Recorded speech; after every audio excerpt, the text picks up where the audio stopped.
Hi friends, welcome to MS world. அனைவரும் நலமா? தேங்காய் பால் சாதம் சும்மா சாப்பிடவே அவ்வளோ நல்லா இருக்கும். மீன் ஃப்ரை, மீன் குழம்பு ரெண்டுமே வச்சு சாப்பிட்டோம், நல்லா இருந்தது. இப்போ செஞ்சிடலாம். ஸ்டவ் ஆன் பண்ணிட்டு பாத்திரத்தை வச்சிடுறேன். வச்சுட்டு 1 டேபிள் ஸ்பூன் நெய் நல்லா சூடேற விடுறேன். 1/2 டீஸ்பூன் வெந்தயம் பொரிய விடுறேன். வெந்தயம் பொரியும் போதே நம்ம தேங்காய் பால் 1 டம்ளர் ரெடியாக எடுத்து வச்சுக்கணும். வெந்தயம் கறியை விடக்கூடாது, இல்லைன்னா சாதம் கசப்பேறிடும்.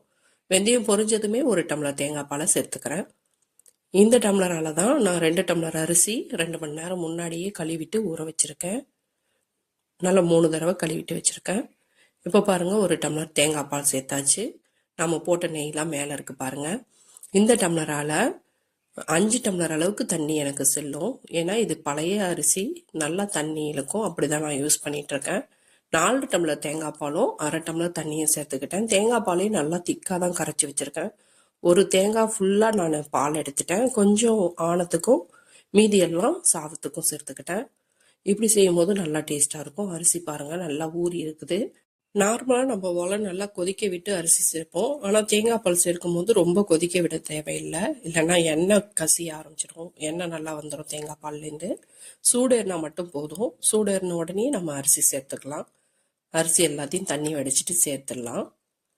தேவையான அளவு உப்பும் சேர்த்துக்கணும். உப்பு எப்படி இருக்கணும்னா, நம்ம அந்த பிரியாணி மற்ற நெய்ச்சோறு எல்லாத்துக்கும் எப்படி தூக்கலாக இருக்கிற மாதிரி பார்த்துப்போமோ அது போல தான் இருக்கும். இப்போ ஒரு நூல் தூக்கலாகவே உப்பு தெரியணும். அப்போ தான் வெந்து வரும்போது சரியாக இருக்கும். இப்போ ஒரு மிக்ஸ் கொடுத்துடலாம் அரிசி சேர்த்துட்டு. இப்போ நல்லா ஹை ஃப்ளேமில் வச்சு நல்லா கொதிக்க விடுவோம். மூடி போட்டு கொதிக்க விட்டோம்னா சீக்கிரமாக தண்ணி வற்றும். அதனால நான் மூடி போட்டு கொதிக்க விடுறேன்.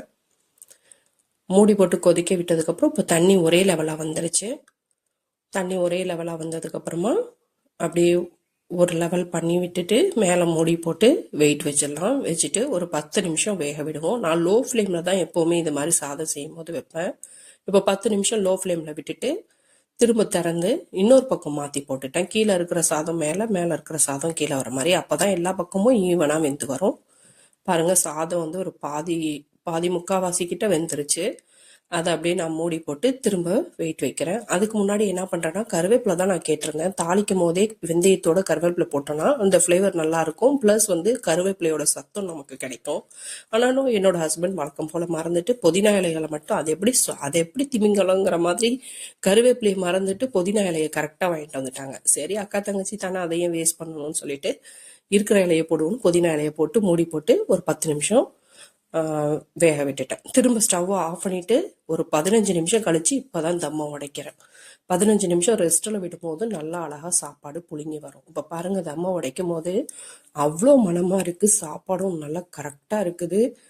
நல்லா சூப்பராக இருந்தது. நீங்கள் கண்டிப்பாக இது போல் ட்ரை பண்ணி பாருங்கள். லைக் பண்ணுங்கள், சப்ஸ்கிரைப் பண்ணுங்கள், கமெண்ட் பண்ணுங்கள். தேங்க்யூ.